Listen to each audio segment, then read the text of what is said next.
फिरायला जाताना खूप माणूस आहे ना एकदम हौसेने आवरून सवरून सगळं जातं, पण तिथं गेल्यावर जाऊन आल्यावर ना एवढं कंटाळवाणं होतं ना. तसंच काहीच माझ्या बाबतीत झालं तर तुम्ही म्हणाल आता कुठे गेली होती. व्हिडिओ जर पाहिला नसेल ना, मोराच्या चिंचोलीला आम्ही फिरायला गेलो होतो मैत्रिणी. त्याची लिंक आहे ना खाली डिस्क्रिप्शनमध्ये दिलेली मी, तर एकदा नक्की पहा व्हिडिओ. तर खूप छान एन्जॉय केला. पण दुसऱ्या दिवशी आहे ना पाण्यात वाकड्या तिकड्या उड्या मारून काही लक्षात आलं नाही. पण घरी आल्यावर आहे ना एवढं अंग दुखत होतं ना, माझा हात पाय पूर्ण नाही का अशा बरगड्या वगैरे पूर्ण शरीर असं पेन करत होतं ना. पाण्यात काही नाही वाटलं, फुल एन्जॉय केला. तर छान असा पावभाजीचा नाश्ता केला. आज आहे ना आमच्या साहेबांचा होता बड्डे, तर बाहेर जरा जाऊन आल्यानंतर नाही सारखे आमचे साहेब फोनवरच होते, सारखे शुभेच्छांचे फोन येत होते. आणि बघा आमच्या या 2 बाळांचं कसं प्रेम होतं चालले, नाही तर सारखे भांडणं करत असतात एकमेकांसोबत.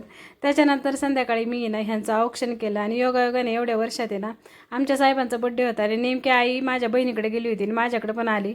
तर जायचं होतं तिला, तर म्हणलं राहू दे जाऊ दे आजच्या दिवस. तर तिकडे नाही का राहिली, ह्यांचा बड्डे तर राहा आजच्या दिवस. मग आई पण राहिली बघा. तर आईने पण माझ्या मिस्टरांचं छान असं औक्षण केले.